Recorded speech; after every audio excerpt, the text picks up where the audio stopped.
Halo guys, balik lagi bareng aku, Reta Prawesti. Di video kali ini aku bakal memulai nih guys ya, pembahasan soal untuk SKD CPNS 2024.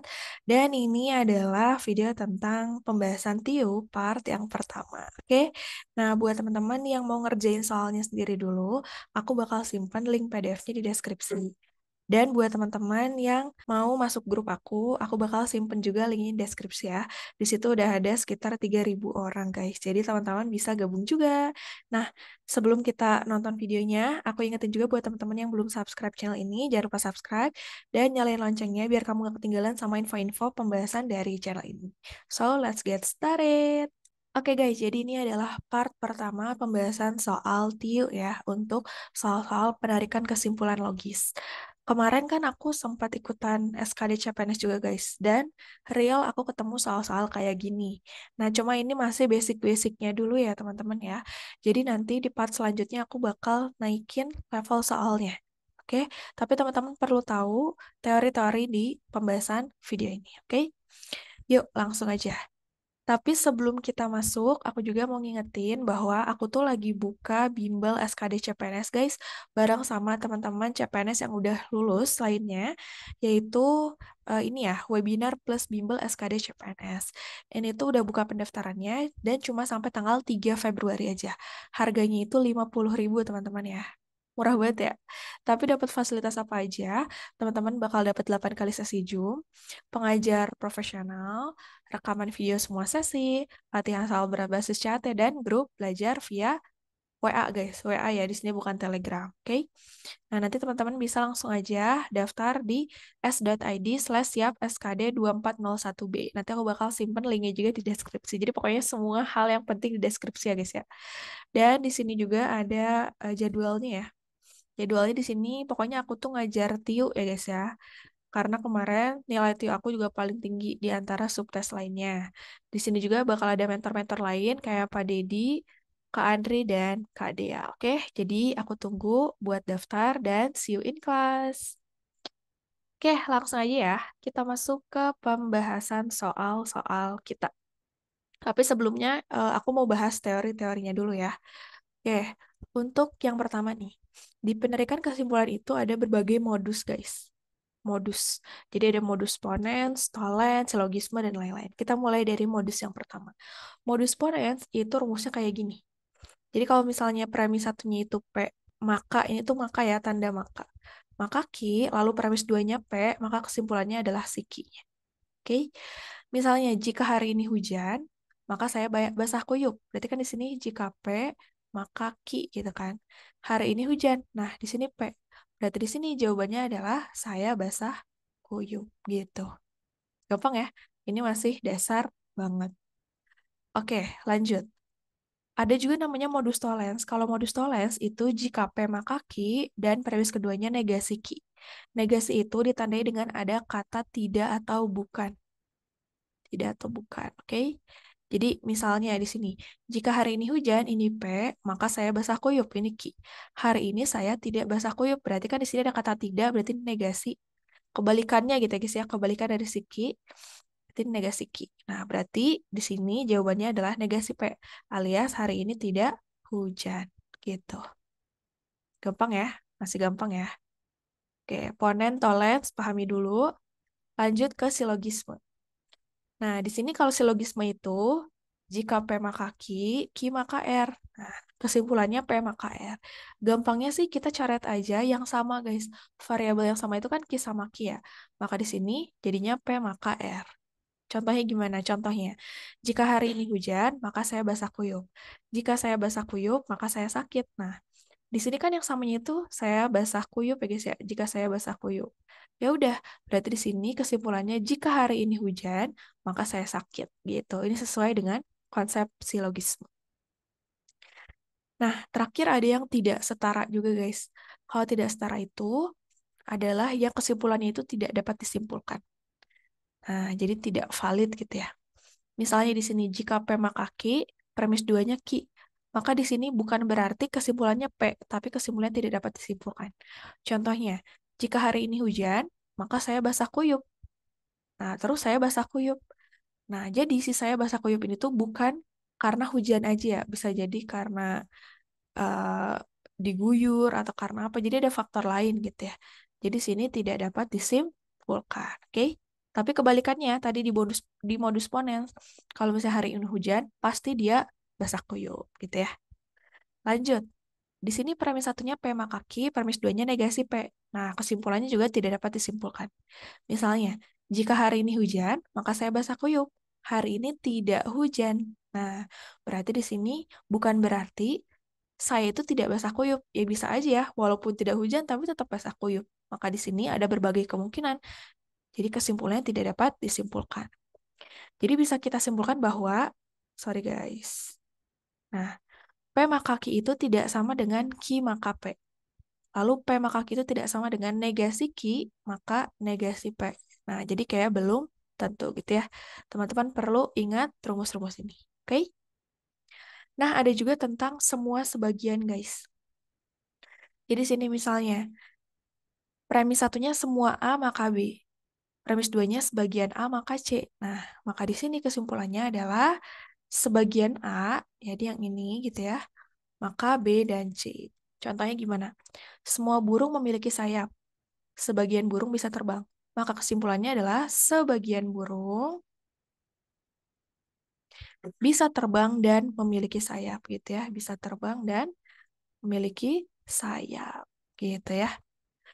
Terus yang kedua nih, semua A maka B, semua B maka C. Maka kesimpulannya semua A maka C. Karena kan di sini B-nya sama ya.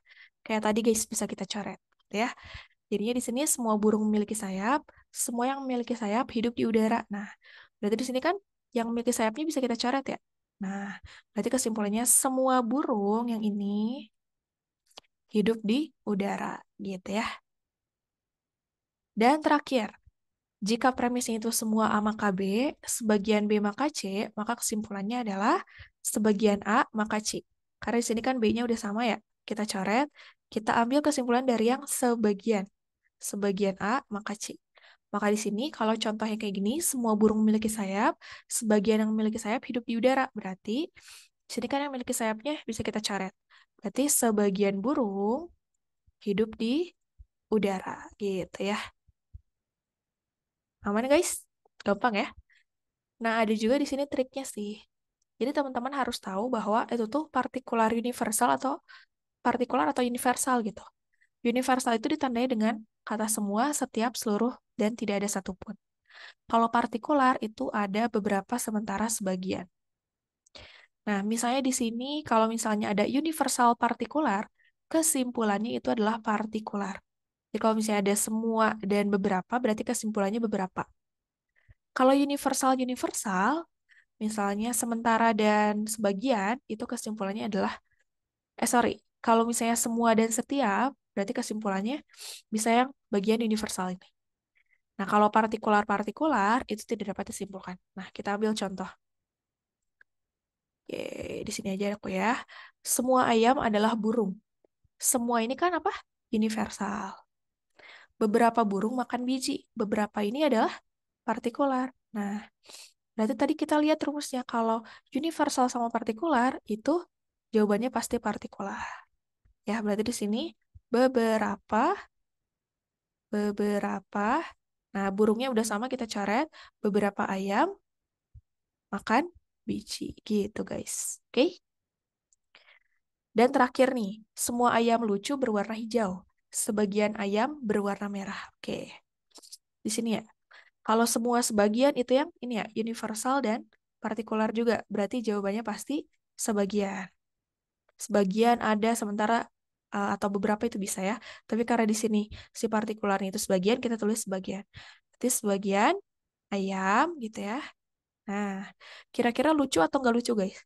Di sini kan yang berwarna berwarna hijau itu syarat untuk lucu gitu ya. Berarti kalau dia berwarna merah ini bukan hijau. Kalau bukan hijau berarti tidak lucu gitu ya. Ada juga guys biasanya tipe kayak gini. Nah, tapi apakah ini tuh adalah sesuatu hal yang pasti? Teman-teman bisa sesuaikan juga nanti dengan pernyataan-pernyataannya ya. Bisa jadi memang tidak berlaku rumus ini, tapi harus misalnya digambar pakai visualisasi kayak gitu ya. Nanti next part mungkin aku bisa jelasin pakai diagram Venn. Oke? Gitu aja. Sekarang kayaknya kita langsung bahas soal aja ya, biar makin oke. Teman-teman bisa kerjain dulu. Di sini, jika rajin membaca, maka mudah mendapatkan kerja. Kita misalin jika rajin membacanya itu adalah P, maka itu pakai simbol maka ya, mudah mendapatkan kerja ini Ki. Jika mudah mendapatkan kerja, berarti di sini Ki, maka dapat membeli rumah. Maka dapat membeli rumah. Nah, kira-kira ini sesuai dengan apa guys? Silogisme ya. Kalau silogisme berarti di sini bisa kita catat aja Ki sama Ki-nya. Maka kesimpulannya adalah jika P maka R. Jika rajin membaca, maka dapat membeli rumah. Andai di kenyataan kayak gitu ya guys ya. Kita tinggal rajin membaca, dapat beli rumah gitu ya.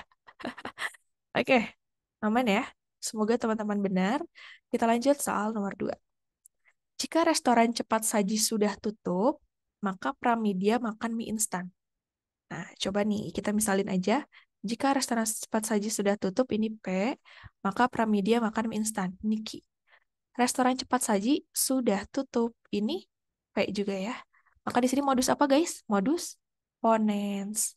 Kalau modus ponens, ya udah langsung aja. Kalau P dia pasti Ki gitu ya. Berarti jawabannya Pramedia makan mie instan yang C gitu. Masih gampang ya. Lanjut nomor 3. Semua orang ke pantai saat tidak hujan. Berarti di sini jika P maka Ki gitu ya. Kak ini ada kata tidak nih, nggak usah negasi kah? Bisa ya kita pakai negasi. Hari ini semua ke pantai. Nah, berarti di sini ini P, guys ya. Ya udah, berarti di sini jawabannya adalah si negasi ki ya. Ini sama kayak modus ponens. Karena masih premis duanya masih si P-nya gitu ya. Berarti hari ini tidak hujan. Jadi nggak apa-apa kalau misalnya di situ negasi, ya tetap aja gitu ya, hasilnya negasi. Tapi kalau misalnya tidak negasi ki, berarti jawabannya ki aja. Oke? Lanjut nomor 4. Semua netizen sangat pandai menganalisa.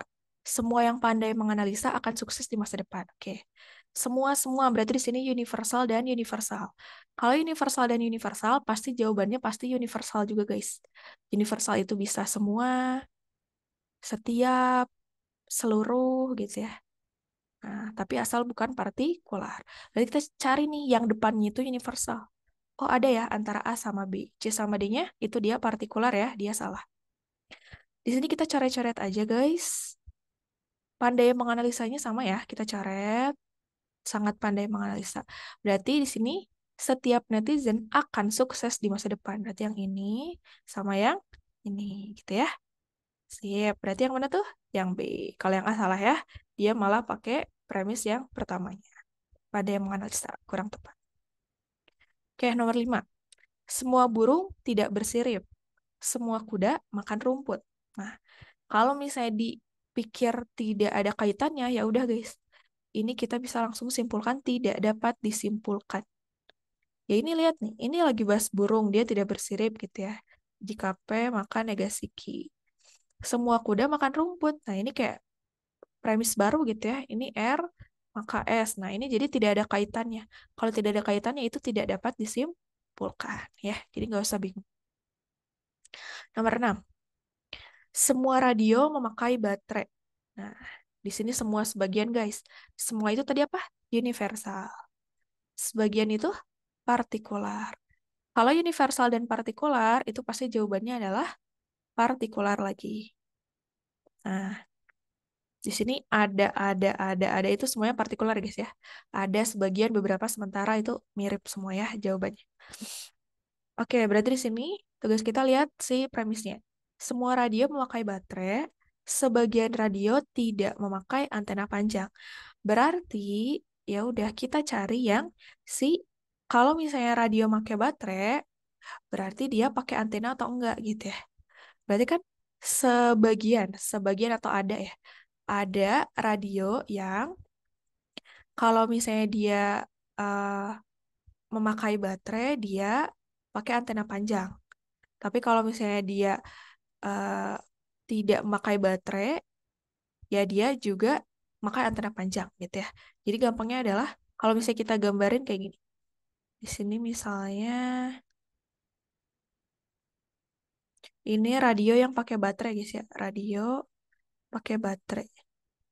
Nah, Terus katanya sebagian radio tidak memakai antena panjang. Nah, berarti di sini yang tidak pakai antena. Nah, berarti kan sebagiannya lagi pakai antena panjang ya.